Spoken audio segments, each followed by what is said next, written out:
Hello and welcome to Stampscapes Live on Friday night. We're going to be trying a half page, kind of semi larger version of this piece that I did yesterday, but instead of using the printable vinyl holographic sticker paper Starry, we'll be using the printable vinyl holographic sticker paper. So kind of the type of holographic paper that I first started experimenting in terms of the patterning.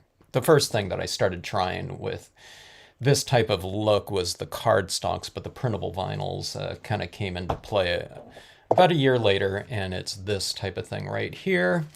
It's meant for inkjet printers, and it's printable. That's the big thing about this. There's different types of brands and different types of patterns out there, but there's not too many. There's not kind of an extensive selection of printable vinyls like there are cardstocks. Hello, Bugs, Patty, and Froggy Fresh. Good to see ya. How is everyone?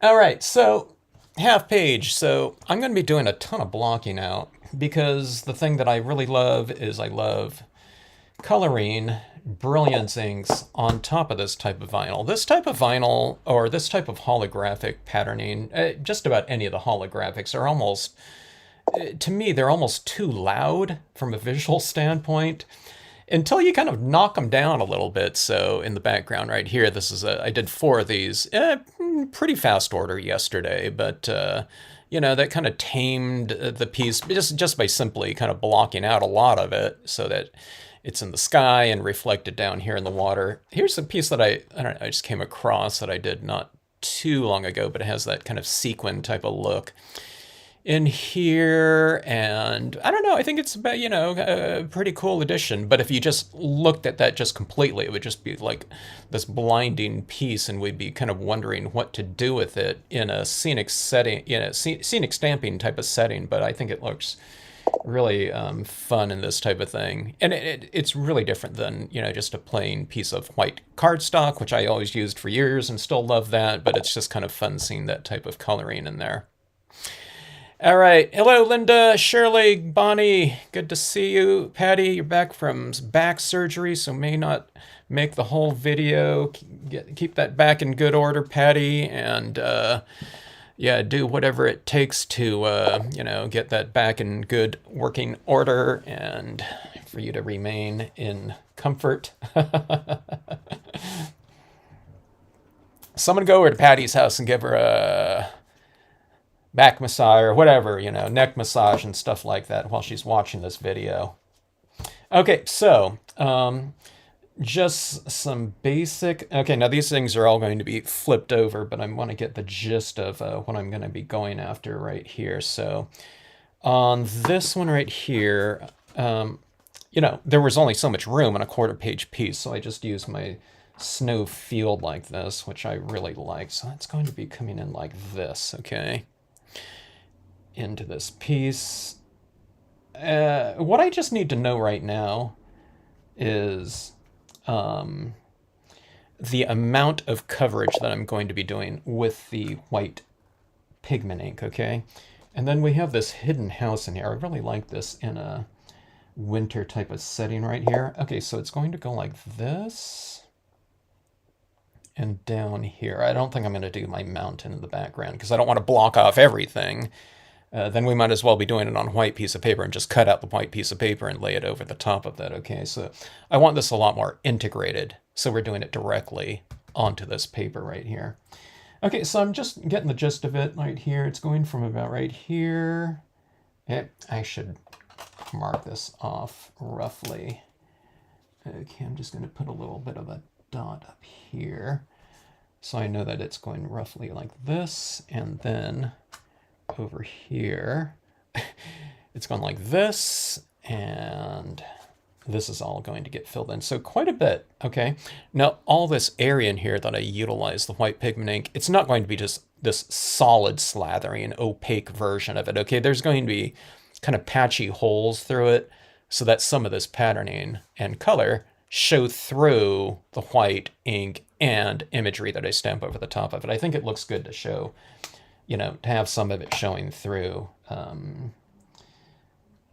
it just kind of, this is going to be snow in here, so, you know, it would be kind of natural that the snow would be reflective of the colors that are happening in the sky too, anyway. It makes the snow more shimmery. All right, so I think I have it. So it's a little bit more of an angle like this, okay? Like this, I think, okay? And that's the extent of the planning that I'm going to do, because if I stamp everything out, it's like, oh my gosh, I should have used more white here or there. Then I can always still do that.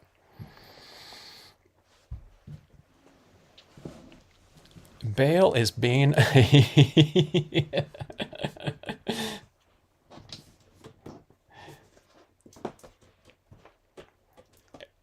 Froggy Fresh can say that, but I can't say that live.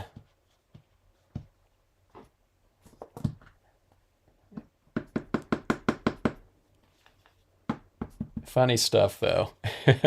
Hello, Jeannie. Hello, Cynthia. Good to see Shirley. Did he say it needs to be holographic inkjet and not holographic cardstock? Yes. Holographic inkjet. It's really, it's printable vinyl is what it is. It's not really. Now you can do this on cardstock, okay? It would be a different process, and you can't do certain things on holographic cardstock, surely, because it is a completely non-porous surface. Printable vinyl is just what its title is. It's designed to be printed on. So this has a emulsion coating. Let's show you this right here. I'll show you the difference between a holographic printable vinyl, left hand. This is holographic cardstock. And you might say, hey, that looks the same, but this one has a little bit more of a kind of a duller look to it. Now, there are duller looking holographic cardstocks like the Recollections one, okay? But this one is, it's vinyl, okay? It's like a sticker, you know, piece of plastic or something like that. Okay, now this one right here is very non-porous. Printer inks can be used on it. They use it in the printing industry, but you know, you wouldn't use like a water-based ink on something like this, like a dye-based ink, like a Memento or something like that, because it's just, it'll never dry in there and it'll just wipe off. On this one right here with this emulsion coating, it kind of grabs it and dries adequately. And here's kind of a example of the different types of inks on a printable vinyl and what they look like. Here's dye. Again, it's water-based. It prints out a little bit lighter. Brilliance is a little bit thicker, stays on. Got to be careful about the stays on. If it's a really thick application of stays on, your stays on pad is really wet, you stamp it down and you lift it quickly. Otherwise, it dries on this printable vinyl and on that emulsion coating, and it kind of like sticks to it. It almost feels like you're going to tear the paper when you're ripping it off like that. And the Claire, surprisingly, dries on the vinyls that I've tested. Or at least the brands that I've tested. I don't know if they're all the same. They might be. I'm not quite sure. Okay, so let's start adding down some of this ink. This is the thing that takes the longest amount of time. I guess if you start off with a little bit of a wetter pad, it'll go a little bit faster, of course. I am waiting for my re-inker to come in. I just placed an order for it. I hadn't been doing the printable vinyl in, you know, a little bit of, I don't know. For me, a long time is like a month or two or something like that, because I was just kind of infatuated with the pre-printed papers, like the vintage papers and that really cool wood grain paper. But going back to some of the metallics for the holidays, so I thought, I haven't done a printable vinyl in a while, and then I remembered, oh, I really love the printable vinyl holographic for snowy types of settings. I just love the way colored pencils work on the brilliance, which has been applied on top of the printable vinyl. If you can apply the brilliance on top of your foils, but they're just laying down on the surface and kind of floating on there. That's why we have to lock them down with a acrylic spray of some sort. Do they make holographic ink? I don't know if they do. I don't think so. Maybe in the printing industry, don't they do? They have holographic embossing, right? Powders. Has anyone used the holographic embossing powders before, and how holographic are they? If so, I think that is such thing, right? You put that powder on there and you heat it up, and I think it has that kind of that holographic look, doesn't it? I'd be curious about that because, if I'm doing like a card, especially like a horizon card or a reflection card, and I have this holographic type of thing going on in the inside of the card, it would look really cool if you had like some kind of quote stamp or something like that on the outside, or a word in holographic embossing powder, if it's, as long as it's readable, as that would kind of, from a thematic standpoint, it would really tie in with the interior of the card. Okay, so if it doesn't look like I'm doing anything like this because there's so much reflection on here, that's what's been added so far. Okay, now I'll go a little bit thicker than that, but I'm just going for coverage right now. Okay, so I put that little registration mark right down there. Now this is going to be stamped. These images are going to be stamped down on this area right in here. Okay, but I'm going to go a little bit above them so that, I don't know, it looks like a kind of a foggy mist or something like that is in there. And with the presence of like a foggy mist, we don't have to be so careful about our placement of this. If it was just going to go only where the imagery is, we'd kind of have to, do some masking or something like that, or a template up here. I would have to make a template of this image right here, stamp it out on something else, and then cut it out, and then that reverse area up here is what I would block off, and I would do that, and then I would have to register this perfectly. I don't do any of that on this type of method, whatever, look for this type of thing, and it frees me up from all that type of tedium. And I usually add in kind of mist and, I don't know, fog or something like that in my scenes anyways, just for a little bit of textural variation.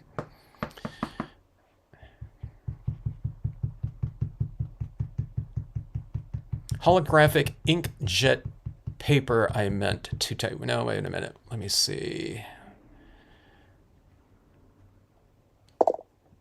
Holographic inkjet printer. Did I say it needs to be holographic inkjet paper? Well, holographic inkjet vinyl is what this is. If there's a holographic inkjet paper, now I refer to this sometimes as paper, but I don't know if there's like a inkjet paper, non-vinyl sticker paper. If there is, I'm not aware of it. If that's what you're referring to, Shirley.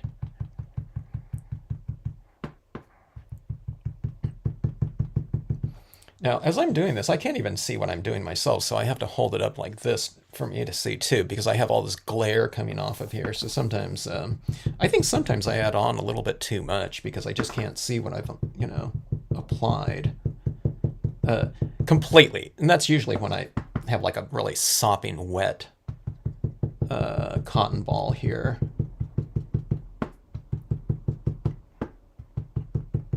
Okay, so here's the thing too. This is what I always mention in these types of videos with the white brilliance pigment ink block out and the holographic papers. It doesn't have to be holographic, but just printable vinyl of any sort. There's also printable vinyl that's like white.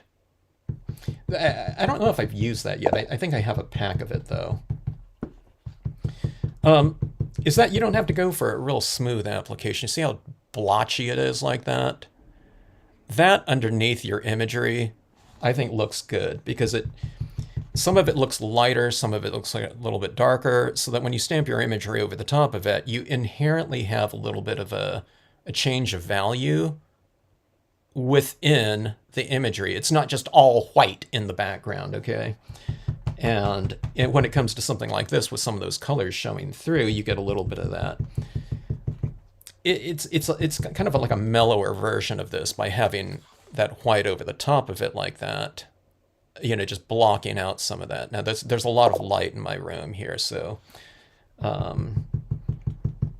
it's really reflective. But under normal lighting, i.e. something like this, I mentioned this in all these live streams like that, you know, it's, well, see that right there, that super bright thing right there, that's my 6, you know, fluorescent bulb lamp that's shining on there. Okay, so it's going to be a lot more mellow, and you'll be able to see a lot more of this white right here. But again, it's oscillating, kind of white opacity, light and shadow, etc. Colors showing through.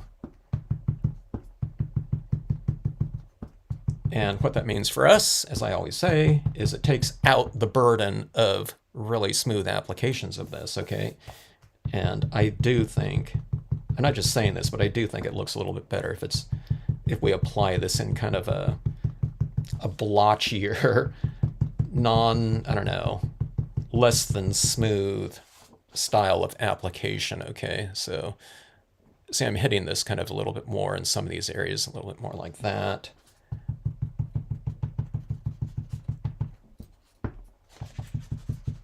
Okay, now I think I've added enough. I'm going to do that little thing where I go over where my imagery is going to be to create a little bit of more of that cloudy type of look in here.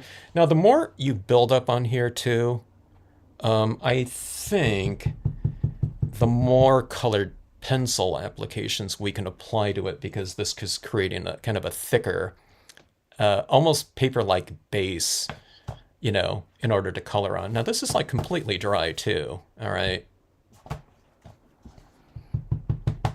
It almost dries like, you know, completely as soon as we apply it like this. And again, it's because I'm doing it in a kind of a, you know, a fairly thin application here, but it just comes to show you how fast that printable vinyl, how that surface is designed to dry printer inks on there.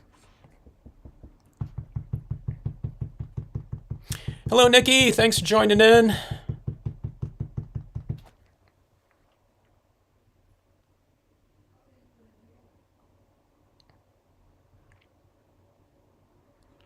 Yeah, Nikki. Brilliance ink or like stays on if it's a holographic cardstock, okay? Which is most of them, okay? You can also emboss on there, but if you emboss on metallics, just be careful about kind of keeping the heat. Don't run the heat in any one area for too long, which is kind of the what we want to do, because we want to get that, you know, embossing powder melting. So sometimes you got to do it from the back. Now, I don't know if I would do it on the printable vinyl, because the vinyl is just going to be too, I don't know, sensitive to heat. But on some of the thicker styles of holographic foils, you can do it. On some of them too, it kind of changes. You might get a little bit of rainbowing sometime on the holographic, or just the foil cardstocks in general, okay? So you just run some tests and see what dries.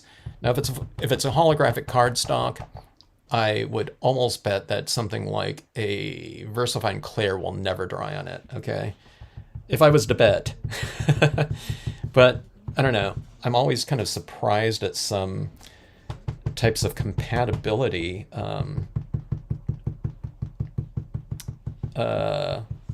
combinations do work. Like, I was shocked that the pastel pencil worked on this type of paper at all. But I don't know. There's, you know, probably a ton of different inks that I haven't even tried out there in terms of brand too. Did I try a hybrid ink? don't know if I tried to hybrid ink on the foils yet. I should though. Okay, so this is what we have going on right here. I think that will be adequate. Let me check for like super thin applications of that ink. I don't want it really thin, like where kind of I want it real snowy. So maybe right here can use a little bit more, but let's move on to the stamping of that. Oh, that went on there really thick. Okay, so see that right there? Now there's a really thick application of it, but that will be fine there. Okay, now this one right here, I'm going to layer my imagery on here, which I didn't do on that quarter page one, and I just kind of took care of it after the fact. But let's make it a little bit more less tasking in terms of even the tasks are small. So what I'm talking about is like this image, I stamped that out, and then I stamped this one right over the top of it, but this little bank of snow in the foreground right here, that image showed through this one right here, so I just added some additional white ink in there yesterday, and that took care of it. Then it made this look closer to us. But I'll just stamp this one first this time and just mask it off and do that other image in the background. Okay, so like this. Okay, and I'm going to do it in with my Brilliance Black. You can use other types of ink sometimes over the top of the Brilliance too, because you're not really stamping it on the... What happened right there? One of these... Oh, this stamp is probably still really wet or something like that. Okay, I'm just going to stamp this out in black. If you have like a darker blue though or something like that in Brilliance, it might work out. But what I was getting at, what I was saying is that you might be able to stamp out something else over the top of the Brilliance and not just stick with, you know, something like a, you know, water-based fast-drying pigment ink or like a StazOn. Like you might be able to do like a Memento or something like that on top of the Brilliance. Okay, I've done that before. You know, so you can dip into different colors or something like that.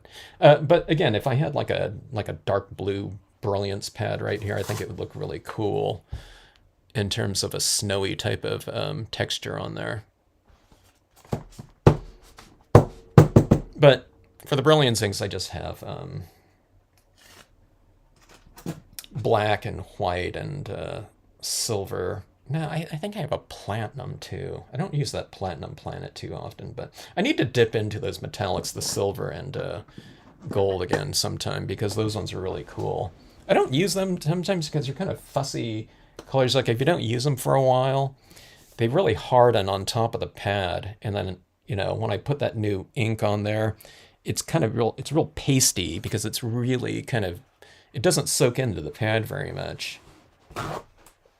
So I don't use it too often, but that silver one though, the silver Brilliance is an amazing color though to use. Okay, so I'm going to mask this one off like so, and then we'll stamp our hidden house right back in here. Or so, and then I'll come back with the Snowy Brook down here, okay? All right. Holographic embossing powder. It didn't seem any different than the regular white. Oh, okay. So you just couldn't, it was a white holographic embossing powder then, huh, Patty? For some reason, when I was thinking of holographic embossing powders, I might be thinking of the glitter embossing powders. I thought the one that I saw was, oh, it's a clear embossing powder, right? Okay, I was thinking of the black one, but I might be thinking of, you know, a different color though than the holograph. I haven't done too much embossing, so I just don't know very much about them at all. Yeah, but I think I remember looking at those bottles of it. So with the holographic embossing powders, are you, oh, so you're using like a, what is it, the Versamark or something like that, and then using the holographic embossing powder on top of it? But it's white though. would it be opaque over, can we use that, do you think the holographic embossing powder over a dark piece of paper, like a quote stamp or something like that, and would it read well, do you think? All right, it goes back in there. Now this whole area in here is supposed, I want this to represent like this kind of, a snowy meadow in here or something like that. Okay, so this is normally something like a water's edge that I do, but on here I think I want this in here as my main kind of imagery in here, this little creek. Ow, I should have got my snow texture stamp. I'll see if I can find that. If I can't find it, I'll just use the top of this one to create a little bit of a ridge in here.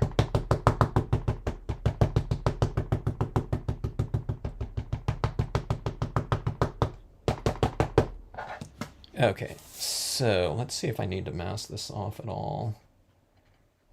And I'll come over like this, I think. I'm going to have this going off the bottom of the page a little bit. Large stamp, adequate pressure. The transfer rate of ink onto this type of printable vinyl is like super fast too. And again, it's because that whatever they coat on the top of that vinyl to make it printable it's some kind of really aggressive coating on there, which I assume it's probably the same, I guess, as just photo paper.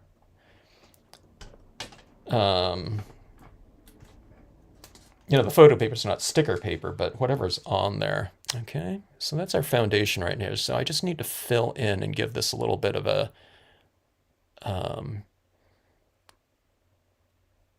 don't know, kind of a horizon line right in here. Let me see if I can find that stamp really fast. Okay. We want it nice and free and flexible, Nikki. And usually, yeah, that's the one I'm looking for right there. The thing that I like about this, okay, so that's Nikki's point there. See right here? I mean, if you could see any of that kind of that textural change that was happening back there with the white, you have better eyes than I do, because I can't tell, after you stamp the imagery over the top of it anyway. It wouldn't have been any kind of better of a surface had you applied this like white on here like super smoothly. Again, so it makes it like super easy to do. That kind of goes against a lot of people's sensibilities too with any type of media. You don't want it to be all blotchy looking and, poorly transitioned in terms of a real smooth application. You don't want to see blotches, right, with normal, just with any other type of ink usually, right? I'm saying that's where, people are coming from most of the time. So it's kind of hard to break out of that sometime. So when they can start applying it in there, that's why I always kind of pointed out, hey, it doesn't need to be like super smoothly applied, because that really kind of bothers people. If they start applying something, it's like, oh my gosh, this is like grabbing my ink like instantly, and it looks terrible, right? Well, on the like I said, on something like this, it doesn't matter. In the end result, it bothers people while they're having to kind of look at it while they're doing it, though, a lot of times.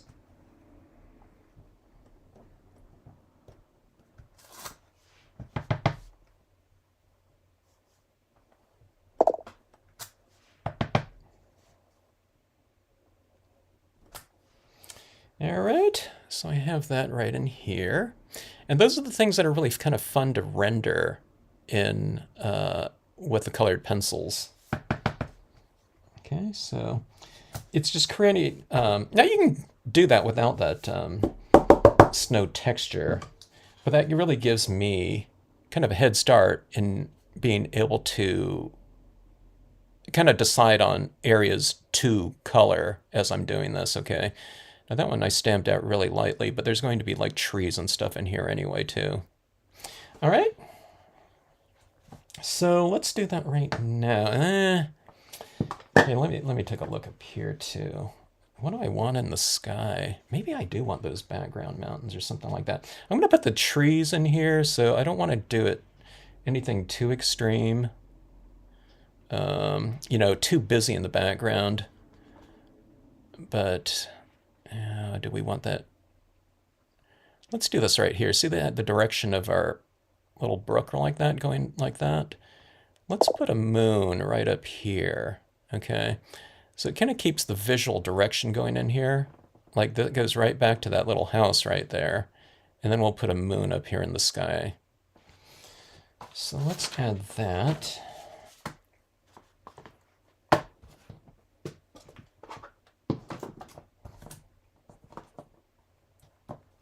This is where the kind of the planning ends, and I'm just kind of winging it. If you haven't watched one of these videos before, I don't have everything kind of worked out in my head. It's just more of kind of the gist of something.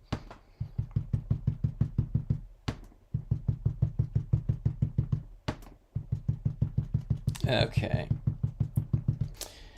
There's a moon, full moon, like that. I should do like a quarter moon or something like that, or a crescent moon. Little template sometimes. That was a 1-inch hole punch right there, by the way. All right, so let's see. Yeah, let's keep it kind of minimal up there in that sky area. Okay, here's what I was thinking. I was wondering if I should come in like on the top part with like a bank of clouds up here. You know, so that we have kind of this area of the sky that's opened up from some clouds down below like this, and then from above, which I like to do sometimes because then it looks like that, you know, there's some like a break in the sky like that, as opposed to just kind of wide open up there.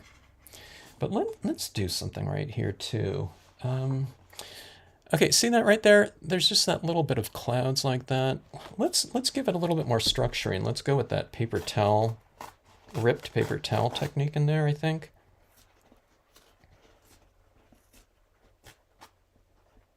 Hello, Christine. Thanks for checking out the vid or the stream.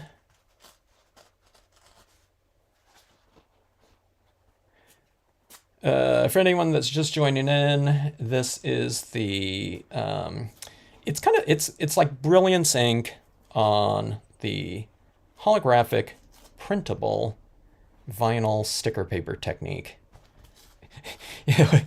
And this one, a lot of times, okay, I'll just stamp imagery over the top of it. But in this case, we've done a lot of blocking out of that holographic patterning down there. You can see it still coming through here, but for the most part, see, it's like that. It's like really subtle down here where we've laid down that white ink in there, okay? Okay, let's give these a little bit of this little misty cloud structure that's back there. A little bit more structure, okay? I'm gonna do this really lightly because I don't want to block off too much of our holographic cardstock, because after all, that's kind of the it's kind of the spirit of the piece, right? That cardstock and the coloring that's in there. All right, so see how that looks like that? Okay, let's do it over here a little bit too. Maybe let's come down in here a little bit like this. I like to see, this is like too rectangular for me. Like that, it's like evenly like one rectangle over the top of another one. So I want to break this one up a little bit with some I don't know, different forms. It's almost like we're adding in negative space. Pocket page for your stamps. Oh, Bonnie, that's a good question. I got it from, okay, so they're different pockets, okay? And they're all for the 3-ring binder. I got a lot of them on Amazon. So some of them for my small stamps are a coin collector type of thing. Or it's either for coins, you know, those coin things that they have, that little cardboard type of thing with that little window showing the coin. Or if they have it anymore, I don't know if they, you know, the old slides, you know, photographic slides. It's an organizer for that. And then you have your ATC type of thing, you know, like your baseball card type of thing. Those are for my slightly larger stamps. I don't always have just one stamp in a pocket either. Sometimes in the smaller ones I have several. And then I have the those are like from Amazon. I don't know where, like, you know, a card store is anymore, or like, you know, photo stores for the slides. But I used to get it at places like that. But then you can just walk into any type of place like a Staples or anything like that, and the other ones are photo sleeves. So like 3.5 by 5 or 4 by 6 ones. Those are, you know, I don't know. As of a couple years ago, they were still like on the shelves. You know, I don't know if people are still putting together like photo albums with those types of sleeves or not. But that's where I got those ones. Oh, and the really large stamps are currency sleeves. And I do have some stamps that are pretty big for that, that need that. Okay, see that little cloud in the background? It's really faint. Okay, I'm getting my cloud practice in, I guess, because this is coming out much faster than, I don't know, the ones like from a couple days ago. I'm kind of going, see, I'm going like halfway on. Oops. When I start tapping it down, it's halfway on, and I'm tapping it like this, and then as I tap, I'm kind of moving it down a little bit. Now on this, it's really drying fast, okay? But I guess I am filling that up a little bit more. Let's put one in front of that moon too. Let's go like this, okay? So here's the moon, and let's put a little bit of a cloud. Maybe it's in front of it or whatever, okay? I guess it could look like it's in back of it too. Not that you'd have a cloud in back of the moon, but... Okay, so see, it's like halfway on, halfway off, and I'm kind of tapping it around like that. And then I'm utilizing the drier version of it to get a lighter application. You can't go too far. You really have to keep re-inking this because it grabs the ink really fast. And then see that right there? You have that one right up there. All right, those clouds are making it look much better. Let's add more right up here. I thought it'd be something a little bit more subtle, but this is like looking way better. Again, and it's just kind of getting rid of this real harsh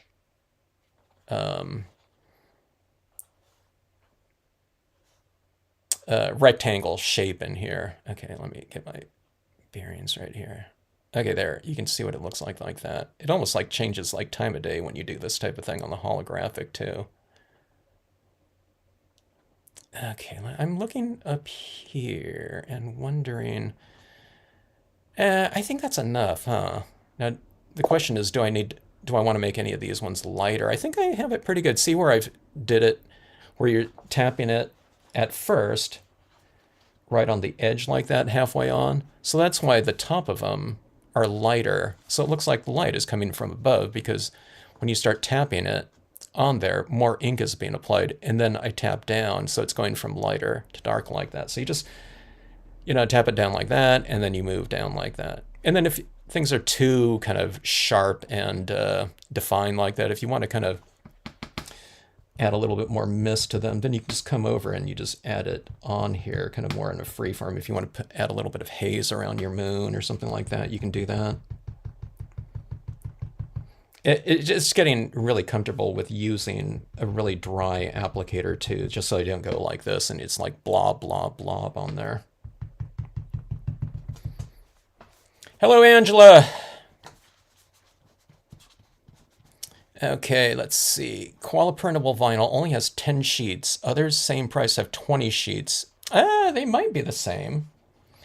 I don't know. The Koala one has there was one that was the starry one, and it said it's like a new formula or something like that. But I'm guessing that would be more for the inkjet printer inks in terms of compatibility. Maybe drying time, I don't know. All right, there we go, like that. All right. Also, kind of adding a little bit more of that white in the background might make it easier to see the trees that I stamp into the terrain. Let's see how it goes.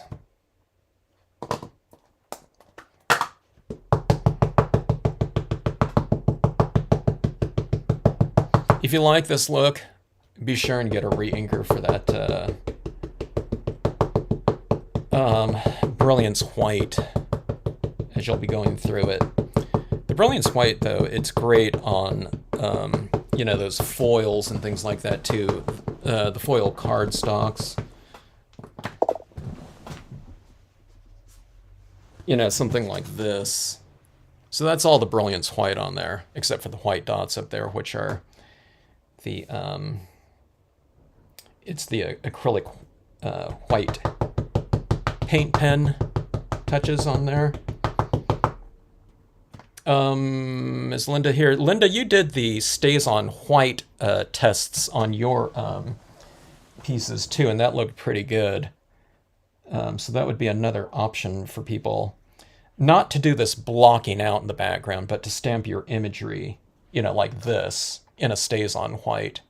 And I think it came out whiter looking as well, which is really cool. I think it looked like Linda was going with a pretty juicy pad, though, it looked like, on the stays on. So I would think you would need a re-inker for that if you got it. So with the Brilliance White, I just spray seal these, and I just did a spray sealing video showing kind of how to spray, distance to spray, and how much to use. And I showed how, if you spray too much, you can lose some of that white on dark application of media. But then you can just add on more and just, spray a little bit lighter the next time, and just seal in an additional coat of, that media. All right, let's go with I'm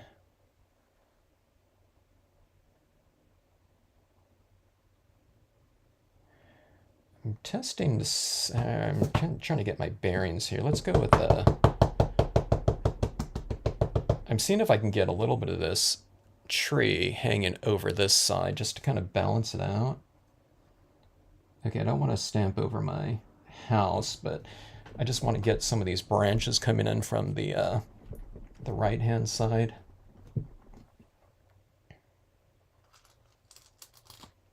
It almost kind of creates a little bit of a symmetry too, because the part of this tree missing right here, you can almost take that and put it right there, just up there. So it kind of frames that off a little bit. Okay, let's see. Let's go with the smaller one here. In the distance.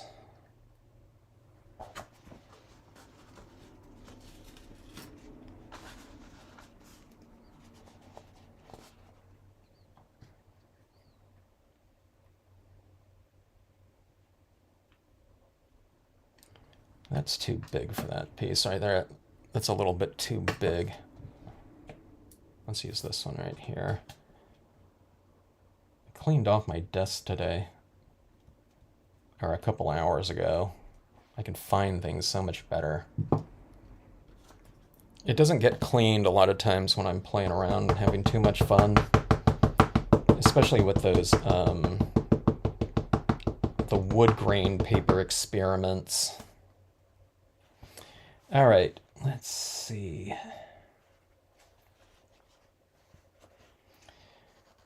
I'm guessing about 2 impressions with this.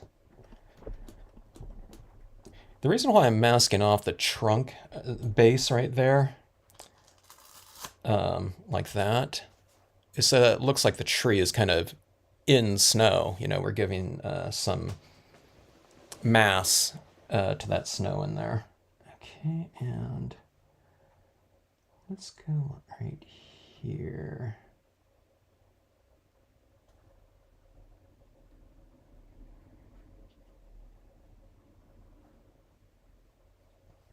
I'm trying to think if I want one right here, because that would be coming in right here. Maybe that would be... I might want to leave that spot open, because I'd be closing off the scene in here. Usually you want to kind of create this little passageway, you know, where someone can kind of go into the scene like that, but I'd be closing it off like that completely. So maybe, let's see. Let's do... That would be a better spot for this, some sort of focal point back there. Yeah, I don't know. I'll figure it out. Maybe. I need a smaller tree. Okay, I don't know if I have my oak trees. My oak one would be perfect for that. All right, while I'm thinking about that, let's add in some different foreground imagery. A lot of this type of thing I would normally do if I was working on a white piece of paper or just glossy cardstock or something like that. I save my foreground imagery to stamp in the end so I can stamp it really nice and dark. But since I'm going to be coloring this with colored pencils, this ink might not adhere to colored pencils very well. It'll probably apply, but it would be more prone to being able to be wiped off because you'd have this black pigment ink over the top of basically like wax, okay? So it's better to get the impressions down. If you know, where you want to put things, pre-colored pencils, okay?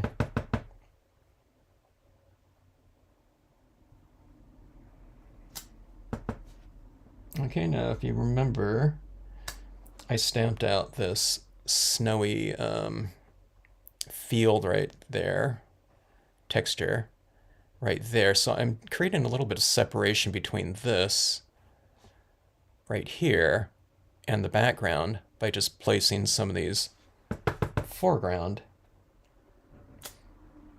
textures in between this and the background. Otherwise, it could be just one continuous type of thing, which would be fine too, but this way it creates a little bit more depth like that, okay?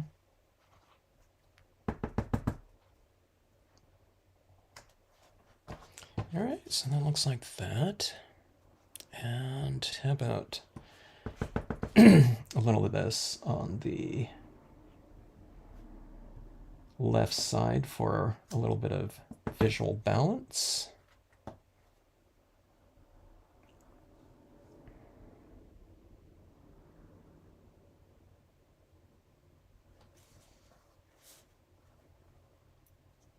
Okay, let me go for a tiny little bit. I'm just using like, I don't know, a top little bit of it like that.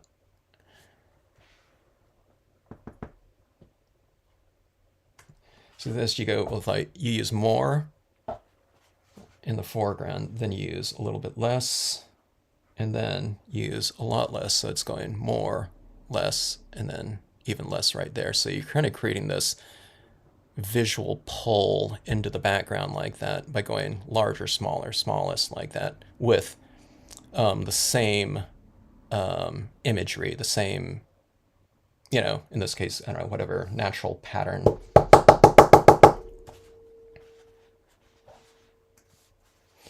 All right, let's see. Let me go for a little bit of this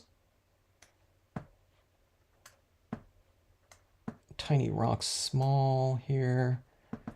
And again, it's just going for a little bit of continuity around here with these common textures being reiterated like that.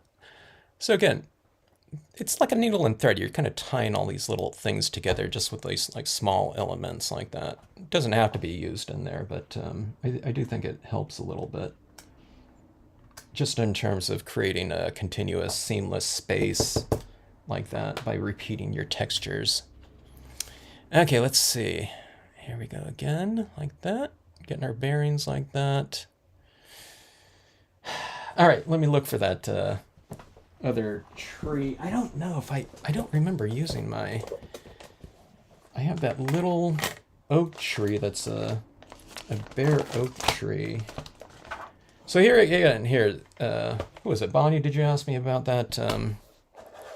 These things. So the coin, oops. So the coin organizer right here. And for me, it's like the A through D as in dog sizes. Here's my ATC size sleeves. The ATCs might even be in a place like, you know, any office supply place. And these are the, I think these are 4x6s right here. So sometimes, you know, I'll group, you know, I'll put the left and right sides of something into the same slot. I don't have these. Now, people usually stamp something out and they put an insert in there so they know what image is in there. They stamp the image onto the insert too, so they, you know, they can see what it looks like too. But I'm not so organized as far as that goes. So I don't have, yeah, I don't have my little oak tree. I'm gonna go out, I'm gonna go into my office and grab that oak tree, I think, or, let me see here.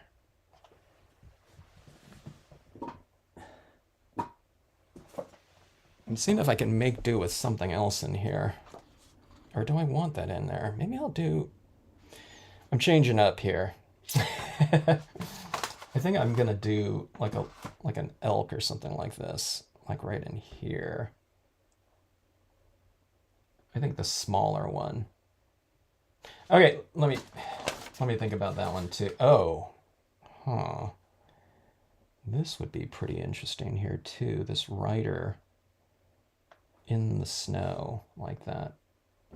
What I like is that they're also kind of facing that moon like that too, which would be kind of cool. All right, let me think about that one. Let's get to coloring on here, because this is what the thing that I really have fun with on this combination of media here. Okay, so I'm really predictable when it comes to my snow type of coloring, because I just love this combination, something just with some blues like this. And then I'll have a black pencil, maybe for a little bit of a stronger type of shadow application. Here's another black right here. And maybe some violet. Violets can often look good for your shadows in the snow as well. All right. Okay, so where do you start coloring, okay? There's some areas in here that are just naturally darker, and that's what I'm just reiterating with some additional tones. So I'll color in anything that's darker with light tones first, and then I'll progress and I'll work through into some darker tones in some areas, but I'll just start off with the lightest ones. You can see some patterning down here, right in the snow. And that's what I'm just following what's already on the imagery. And then the thing that's going to be really fun is we do have a light source in here, and I'll have these trees in here casting a shadow, and I'll talk about the directions of the shadow and how to do that type of thing in here. We have our hidden house back in here, and I want that to stand out a little bit, so I'll use a little bit of a yellow acrylic paint pen to to create a little bit of lighting back in that space like that. Okay, so anyways, I'll start off with my lightest color, but I'll also apply it in a very light application right here. Okay, let's see. All right, so hey, so no one else has used the vinyl. I mean, not the vinyl, But the holographic embossing pattern, I was hoping to get some really good info on that one. So we have one type of embossing powder that that still, it was almost like using white embossing powder. No one else has used that before. Because that's one of those things I would probably think about buying if it worked really well. Or just, in the way that I would kind of hope it would. Because it would really be nice to have some kind of a thing to take this type of patterning to a front of the card, but in a much more subtle way, without having to use another piece of it on the front of a. That I'm saying if this was on the inside of a card and we open. Look at my hands. Looks like I've been working in a coal mine. That's not from stamping it out. That's from grabbing my stamp off of the thing like this and, while it was, I guess, still wet. All right, applying this down. And this is a really fast process. Okay, and again, I'm not looking to use this over everything. I'm not going to fill in this whole area of white, okay? It's just using it in kind of the more subtle type of shaded areas. Okay. Like that. I do this on the rocks too. I just color everything kind of more of a monochromatic type of application. I am going to color in this water right here. And then there are some of these rocks in the water that have that little bit of snow, so I'm going to avoid that. Sometimes I get working too fast and I just color them out, but all I do is I just go back in with a white pen and just reclaim that white right in there too. See that how it kind of how dimensional that looks now with the use of that, and it's just one color so far, right? So see this one right here, that little tuft of, I don't know, whatever, snow like that. Just like this, I'm just going to go in here really lightly like this and color in that texturing right there. Now it has that little tinge of blue in there. So it looks a little bit more dimensional the more you do that, okay? It's this area right back in here. It's a little bit darker. I guess this is kind of blocking out some of the holographic from showing through a little bit more too. Down the snow area, which is kind of good. Right at the base of the rocks, I can put a little bit of shadow like this. And see, this is a really light color too, so you can go with a pretty heavy hand and it still won't, it's not going to overpower anything.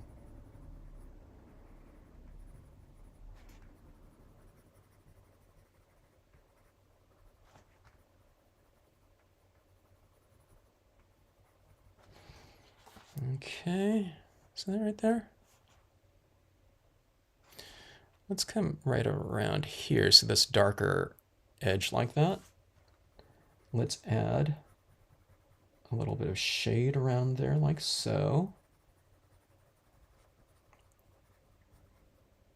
Add some to those rocks, like that.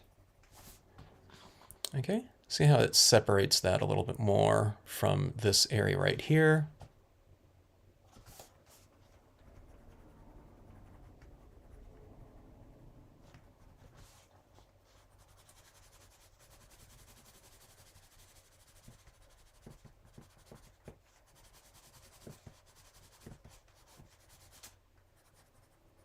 And this color right here that I'm using is aquamarine. So a little bit of a kind of a pale, it reminds me of like the, what is it, stone turquoise. It has that kind of look to it. And I really like it because it's kind of it's a little bit of a warm blue too, like that. Look at that different coloring like that too. Look at that, it looks like sunset over the snow or something like that in that configuration. Okay. All right.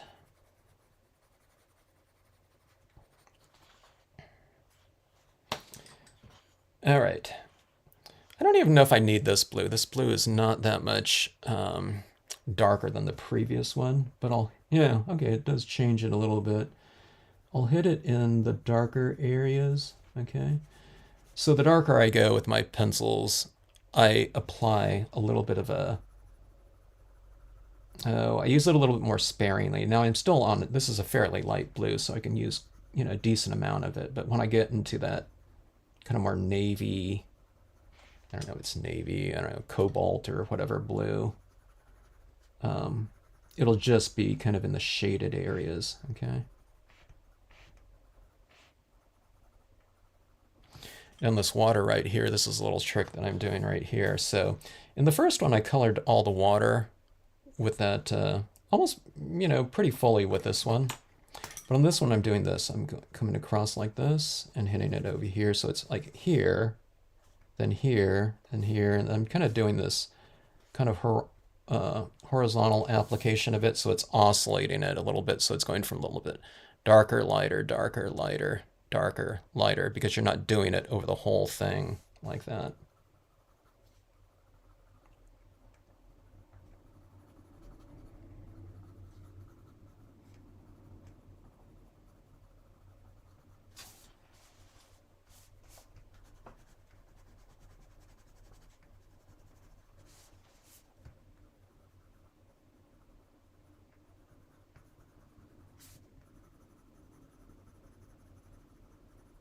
A little bit of a shadow at the base of the tree. I'll develop the shadows more with the darker blue and black, though. Oh, yeah, okay, so I might be stamping my figure in here. I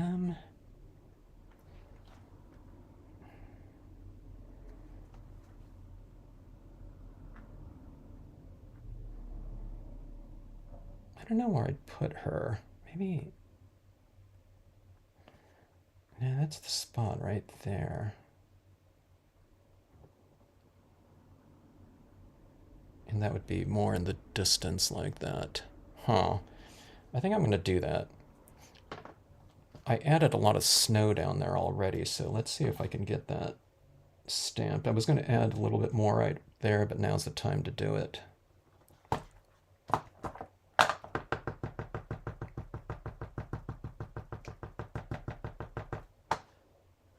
Let me see here.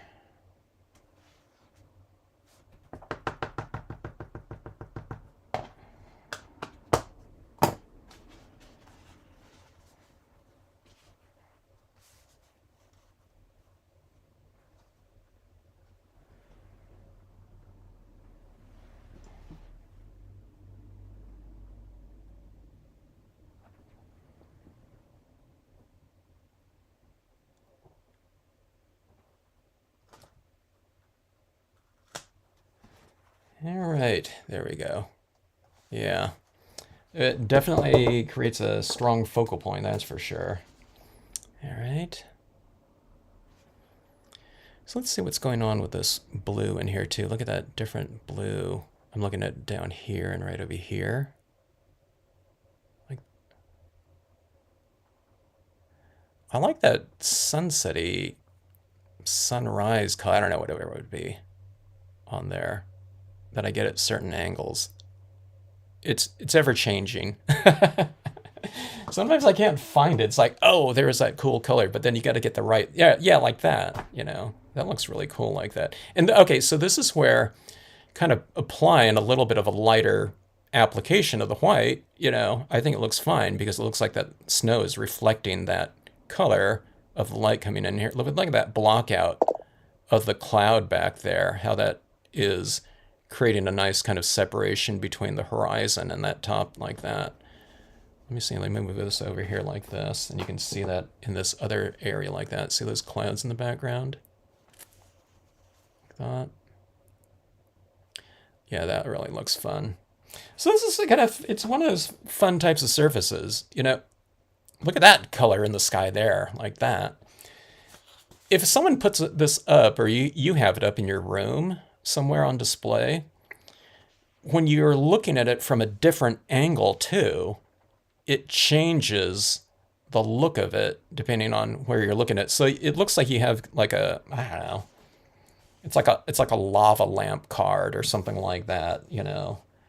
It looks like something's kind of in motion because it's changing, and it changes, you know, depending on the lighting in your room too. Okay, so here's that darker blue. Let me get this in. Okay, you can see a little bit better right here, as long as I keep it right here. So see this right here, I'm deepening the shadows, but I'm just kind of doing it a little bit sparingly. Okay. Now I kind of have a light touch with this too. I'm kind of going like this, you know, so I'm not doing it like that. All right. So even though it's darker, if I'm getting a darker application, it's through repetition. I build it up like this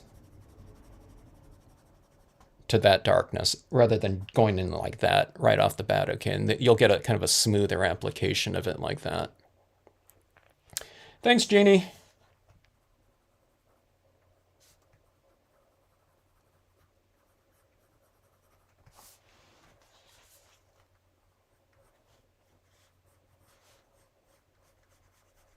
Oh, you know this print. I think the printable vinyl, or is it just the vinyl holographic?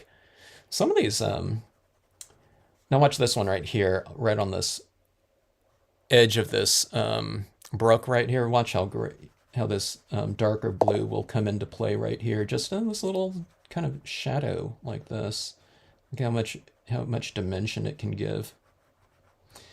But that vinyl also comes in those rolls too. I don't think the printable vinyl. I think it's just vinyl holographic, right? I don't know. Does anyone know? I was discussing that with someone. I think it was on Facebook or something. But they were telling me how people use, you know, vinyls these days. And I wasn't too aware of it. My wife has a Cricut, and I think she was doing some vinyl with that. I know she didn't experiment with that too much though. But when I first saw that, when I first started playing around with holographic cardstocks, I thought you should be able to get it everywhere. Okay. I was using this old chrome coat version of it. But then when I started looking for holographic, you know, people wanted to get some of it. So I started trying to find it online. It was like, oh my God, you cannot find holographic cardstock anymore. Now, I don't know if the Recollections one was out at the time or not, you know, just at Michael's. But I was seeing holographic vinyl everywhere. And that's the first time I ever kind of, you know, saw vinyl of any sort in rolls and or whatever. I was thinking, okay, that's never going to work, you know, in stamping because there's not any media that's going to stick to it. But then yeah, I found out about the printable vinyls later on. And then I dipped into my old supplies, you know, a brilliance pad that I hadn't used in 20 years and barely used it, if at all. You know, when I first bought it, I don't know even what I used it for. It wasn't unopened, but that really opened up the doors for a lot of different surfaces. Or it might have even been the the Startream lapis lazuli. So those other types of iridescent types of metallics, um, you know, you also have to use a type of, you know, specific types of media that'll stick to it.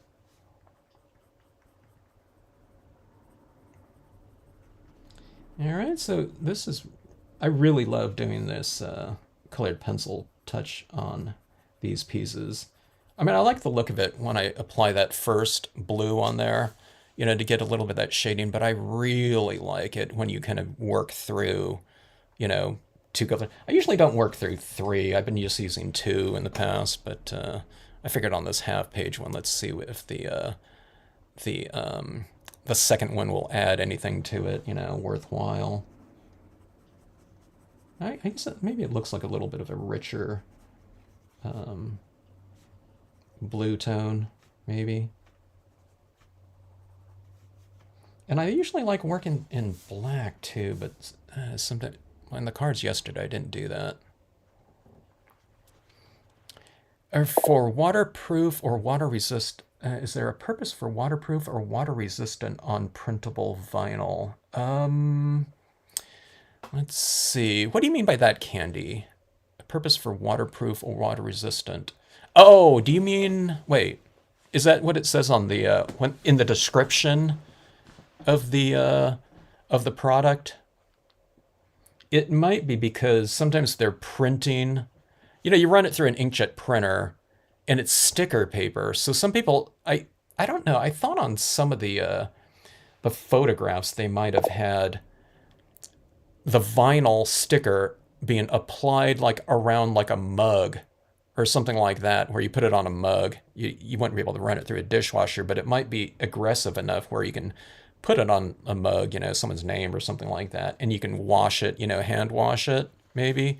So maybe that would be the water resistant aspect of it being on vinyl, as opposed to a paper. Okay, so here's my moon over here. Let's create a little bit of a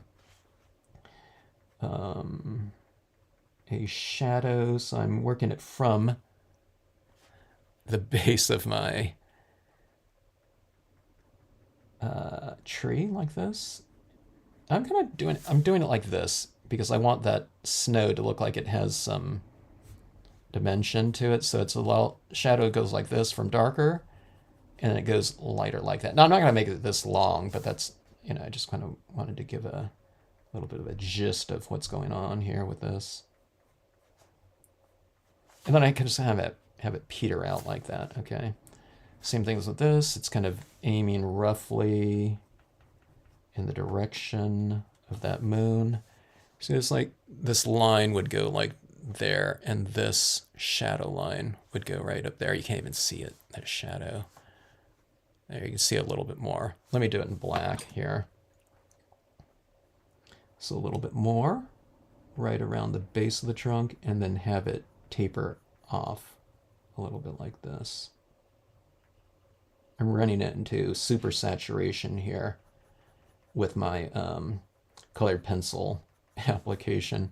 You can build up your colored pencils to an extent, okay? After it gets built up quite a bit, I can't really apply more to it because it's just not sticking to it, because there's a buildup of this wax on the surface, so I just can't add too much more. Like right at the base of this tree. In fact, I think I'm removing that colored pen. It's probably because I've dug through and I've removed some of that white brilliance ink that was underneath there that allowed me to add the colored pencil on top of it. So just be aware that's what's happening. So, so I have a little bit of a break in my shadow right there. So, who cares? The horse like this could be casting a little bit of shadow down this way. So I'm kind of going this way with it, and I'll add a little bit of I'll extend my shadow of that horse a touch. Okay, and let's go a little bit more down in this water. I really like that. Okay, yeah, super saturation with that. Okay, I'm removing my dark blue ink with this black. The black pencil too might be harder than the other blues that I've laid down. So if you're going with kind of a harder, I don't know, whatever, lead, it's not lead, but wax, than these softer ones, you might be digging it off the surface like that. So I think that's what's happening right there. Yeah, because I can apply this blue, right, this lighter blue, or lighter than black blue, right back in here. Let me see if I can do it here too. Yeah, this one's applying. So just be aware of it, the softer the pencil, the easier it is to apply on your white brilliance ink. Okay, totally addictive process too. Doing those colored pencils on top of this metallic, when else can you color with colored pencils? A foil. I don't know if this is considered a foil or not, but doing a colored pencil on that type of surface like that, it is really fun to do. It kind of, I'm not a great colored pencilist. If even like a medium beginner, okay? So that holographic kind of patterning underneath there, it hides like, my whatever lack of abilities with the medium, you know what I mean? Because you're not even aware of it. My blotchy applications of the white underneath there, completely hidden by the imagery over the top of it, okay? And then any type of applications that I'm putting on with something like this, you know, you can, I feel like I can almost do anything with this, and it's almost like foolproof in a way. Except for, scratching off the things that I've already applied, but it's, just in these subtle little areas because I'm doing it with a sharp, you know, applicator. Oh, I totally forgot about this violet. Let's add a tinge of this violet here. I'll do it in some of these open areas like that, just to get a little gist of that color in there. Because that color is all throughout this area up here anyway. Okay. So we have that. You can really see it when it goes like that, of what's going on right down here.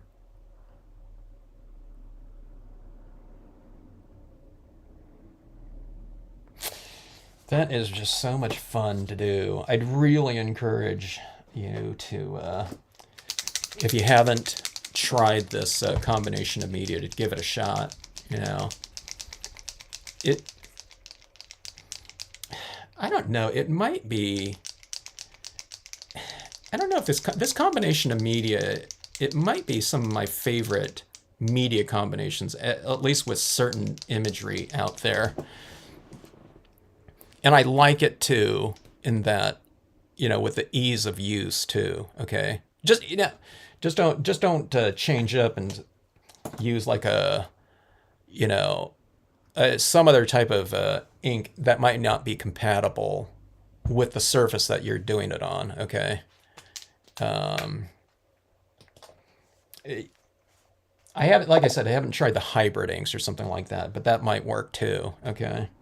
But there are some that I just don't know if this is going to dry on there. Like the treat in black ink with a, I don't know what, like a memento black or something like that. It might be too thin of a ink, like a dye-based ink. But that being said, definitely test it out. Okay, I'm adding these little blossoms on here. You can't even see it with that glare coming off of there.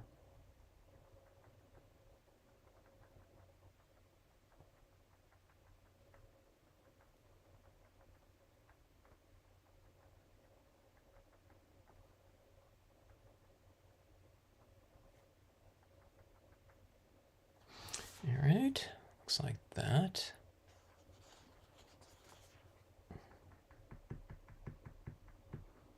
I cluster these little white dots a little bit.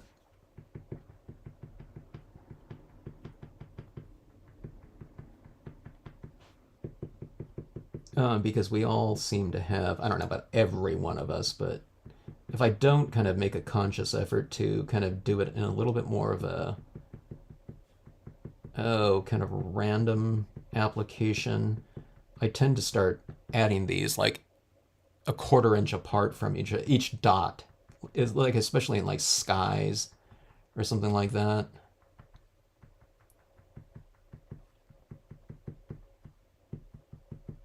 But I think it looks a little bit more natural if you kind of cluster these things together a little bit more. Okay, this is like, here, maybe this is like stark winter,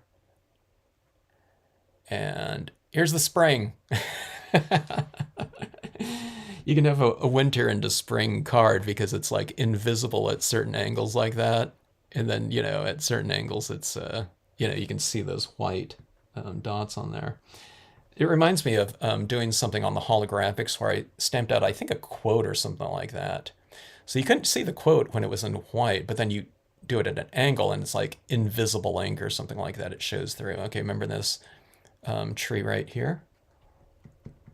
Our little partial tree. Let's put some on that as well. I'm doing this white over white, the moon, but this is going to be whiter, so it should stand out a little bit more. like it's in the foreground. Okay, this one's the 3 millimeter acrylic paint pen. Someone asked me if it's a Posca. It's not a Posca brand, but I think a lot of does Posca come in the 3 millimeter as well as the extra fine um, 0.7 millimeter. I told her it's not the thing, but I think it's the same thing. The Poscas might be, more opaque. I don't know. Okay, so here's those trees like so, like that. I might be taking it outside of winter when I do that, um, but I don't care. To me, now, I mean, there might be certain scenes that I'm really heavily referencing some sort of season or something like that. But the thing for me, when doing scenes just in general, the thing that I care about is what does it look like in the end. Um, there might be a full moon out here, but I want some stars in there. If the stars look cool, um, I'll add them in.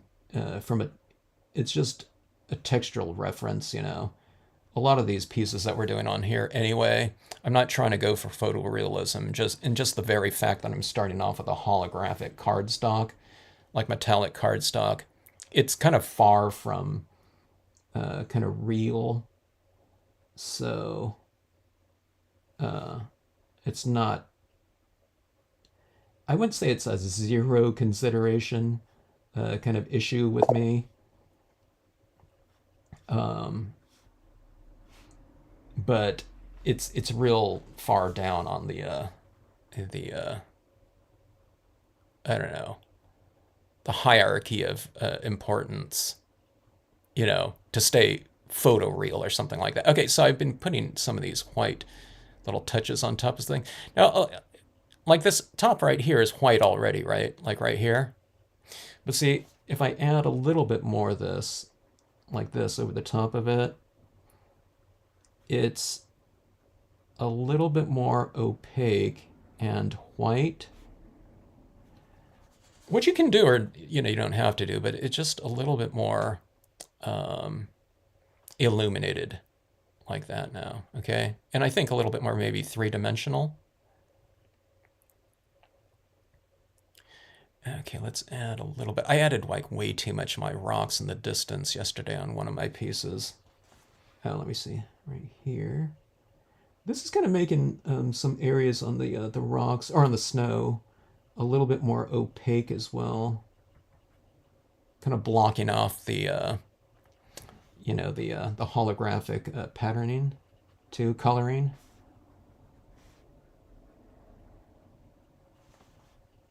This is like it's like kind of like snow highlighting in some ways.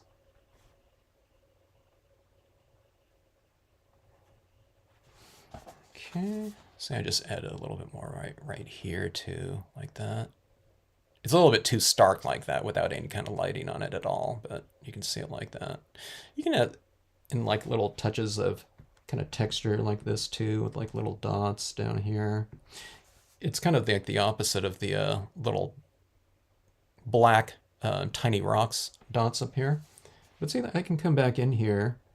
In the snow pattern too, the snow pattern has these little kind of reverse little holes in there like that too. So you can go back in and you kind of add that texturing in there. I did that so you can get a little variation rather than just tone when you stamp that out. So this is just kind of bringing that out a little bit more by adding in some of these dots right over the top of it. Let's add it right down here into these shadow areas just to vary the textural kind of range of that area. In other words, if it gets real kind of like solid and shadow down there, and see, let's see right here. See those little dots down there like that?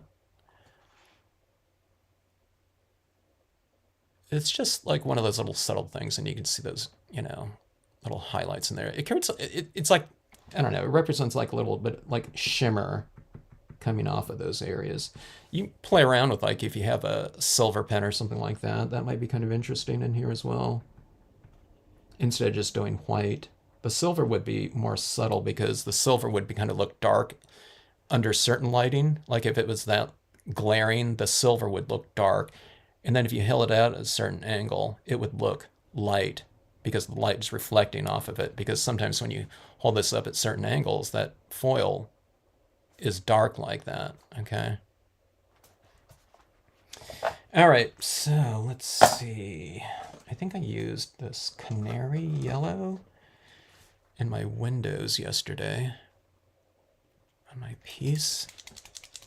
Look at that! Look at that lighting right there. It looks like that's a sun right in there. We're not even aware of the moon now. It looks like a sunrise or something like that. Sometimes it's hard too, if you guys post on Facebook or whatever, to get the right angle, because you have your camera and it's like, okay, now suddenly I'm in the picture, you know, with these foils and metallics like that. So I recommend you just kind of hold your piece to get the right coloring that you want, you know, for your photographs. So sometimes you have to hold it and get the right lighting that you want to take it, okay? Or you can do a little video and show them, you know, what it looks like by moving it around. So instead of just doing a still photo, post like a little video of it like this. Or maybe both if you want to. Okay, so there's just a tiny little area in here. I don't think I can zoom in anymore without losing my focus on my camera here, but I'm gonna put this little light into this little house like that. It's supposed to be like down off this slope down there in the distance, right? It's not like a dollhouse, you know? Or it could be garden ornament, I don't know. All right, but see that little light down there like that? All right. Final touches. Yeah. Let's see if we can add a little bit of texturing to this. I do like those trees as is, but let's see if we can embellish slightly with a little bit of change in texture. Okay. I'm really making this narrow, like a little narrow strip like that. Okay, and let's add a little bit of, see, I'm doing this really lightly at the base of the horse legs, okay? Like that. I don't know if you can tell right there. I'll work it up a little bit more. And I'll put this at the base of this tree. So it looks like they're kind of walking, you know, the horse is in a little bit of fog. Or like a gentle mist or something like that.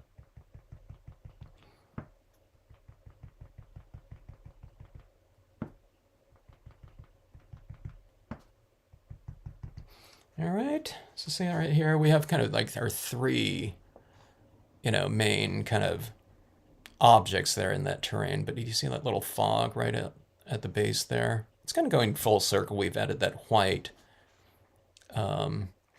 underneath all the imagery. And then after you go through your stamping and everything like that and colored pencil work, you can come back in with the white and put it right over the top of that again. And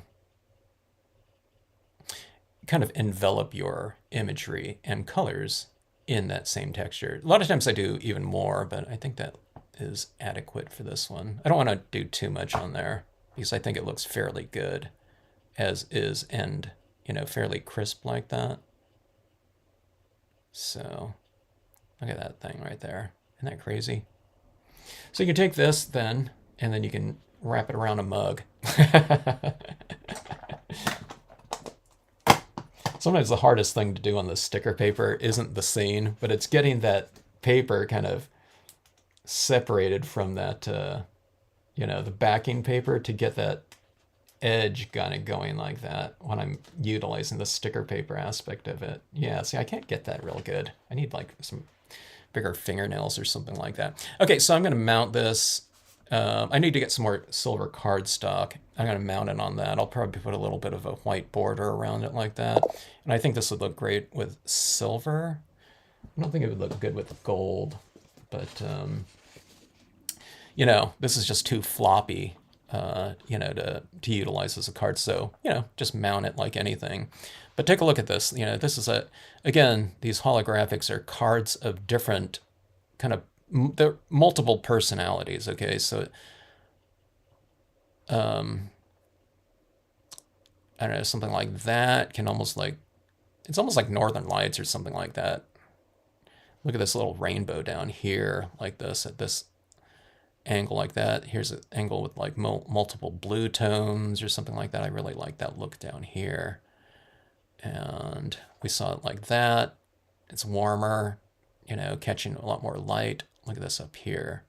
Oh, there it is right there. I like that passage of like that warmth coming through here like that.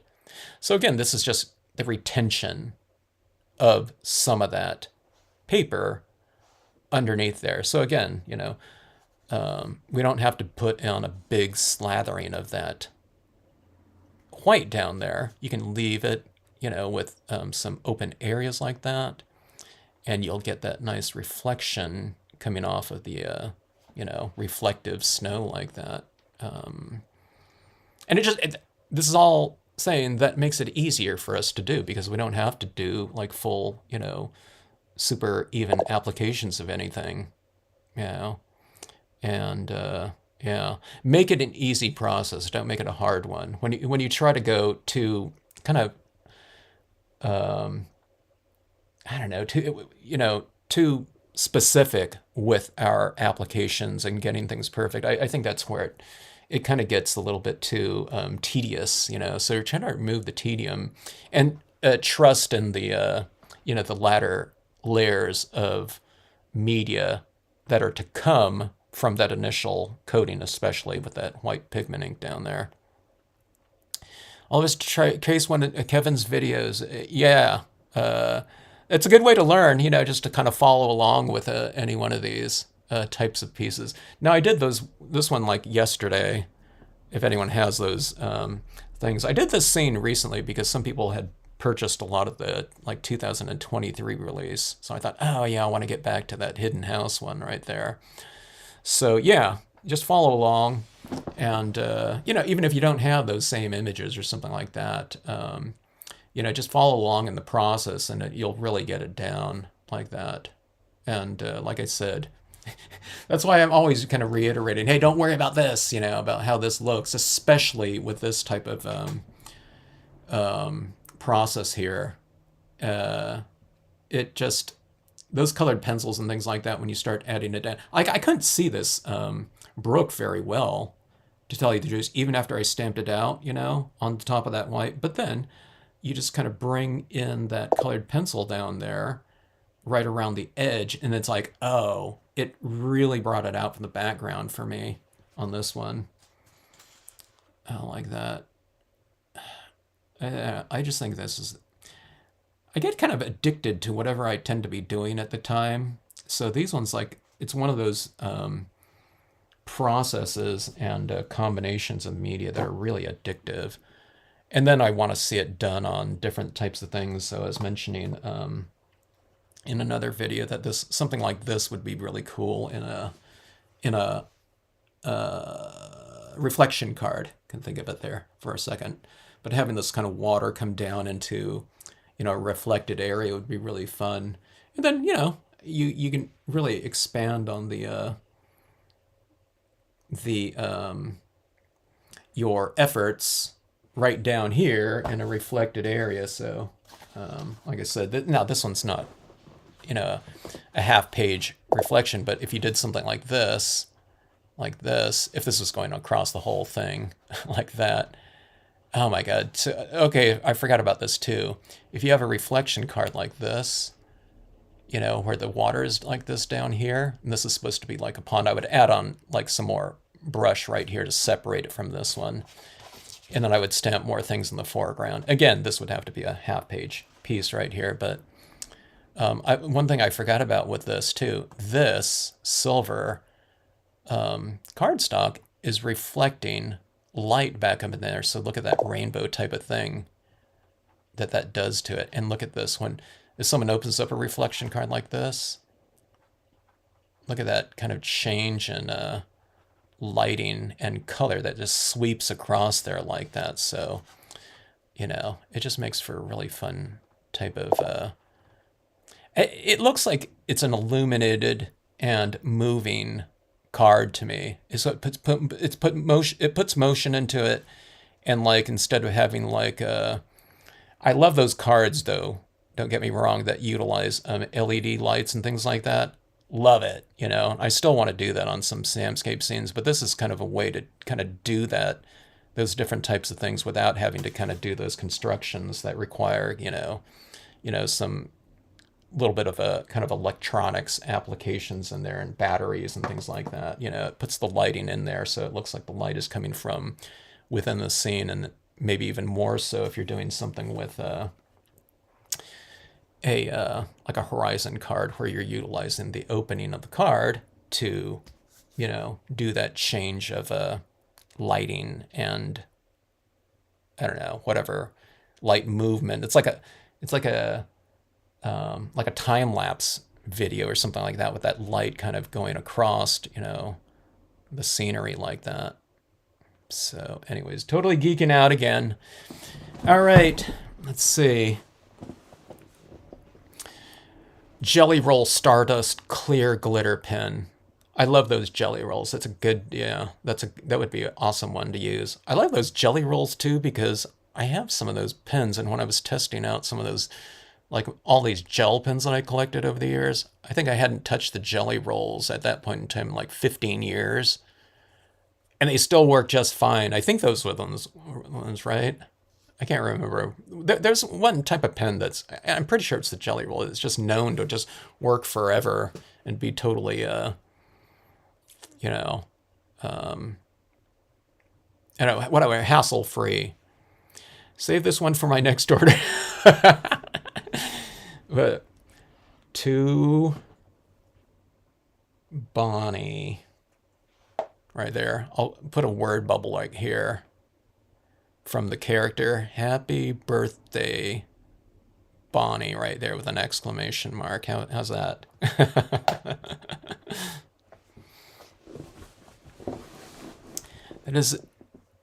That is as in making a lot of several of, so yeah. We get a lot for our efforts right there, Bonnie, right? That paper is brilliant. So unpredictable in a good way. That's it too, Cynthia. You know, I love that it's, I don't know what I'm going to get from it, you know? Sometimes I'll go more opaque too. And if I was to do this again, it would come out a little bit different, you know, from one piece to the next. But I just love that look in there. I love that warm kind of yellow in there like that too. And if you do it in, look at that, it looks like it's glowing, like glow in the dark. I can't get it again, like that. If you do that reflection card thing down here too, the thing that is interesting to me on the metallics, you think that this mirrored kind of part like that would be reflecting the same colors from up top, but it isn't, because this is reflecting down in here. It keeps bouncing back, so sometimes you get like a different colors. It's really you really see a lot of that with those holographic kind of light pillory ones. It's different when you have metallic reflecting into metallic, reflecting back. You know, it's that doing that thing where it's kind of bouncing it around like that. So it's always really cool to see what you get from that. So yeah, like every angle here, it's like, you know, it's something a little bit different. You know, that look kind of cool like that, huh? Look at that. Isn't that weird? That color down here. So this is like a pastel version of that up there, or a little bit more pastel, because we have that white kind of mixing with those colors a little bit. And see that right there? That little, maybe we can see it because my shadow right there, I'm casting a shadow, so that purple right there is a little bit less intense than like the purples up here too, because of that white, I guess, that's over the top of it too. So, okay. Anyway, thanks so much for joining in, everyone. Had so much fun creating this piece here. I love this combination of media and kind of getting a little bit reacquainted with it too. I mean, I don't know when the last time I did, some of these. I did it yesterday, but I'm talking about, before that, this latest period of kind of exploration. So I tend to forget a lot of these things too when I get to it, but it's like, oh yeah, the colored pencils or something like that. So looking back to this one too, not just snowy terrains. This is just using some brown colored pencils up there. It was probably using about 3 or 4 browns, and I brought some of these greens up into these trees as well. So you can really make them pretty opaque. Okay, so on these ones right here, I just use more white pigment ink in the back there, so I don't have any of that patterning really showing through. On this one, I don't know if I'd really want some of that patterning showing through. Maybe on a little bit on the grass. See that down here? See that right there? Oh, I can see a little bit there in that trunk right there too. But see this right here? But not so much in these trunks. These ones are really solid in here. So you can really do all kinds of different types of looks with it too. And I don't know. That's just so much fun, I think. Yeah.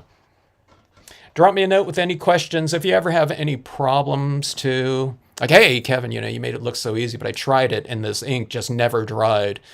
Send me a photo and then tell me what you used on it too. Tell me what media you used, and I'll just, we'll get you, pointed in the right direction and getting the results that you're going after. Thanks so much, everyone. Hope you liked the card and techniques, plural.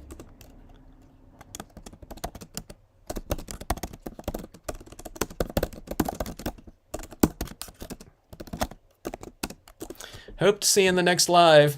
All right, everyone. Have a great rest of evening and weekend if we don't see you later on tonight for the midnight showing. The midnight live, just joking.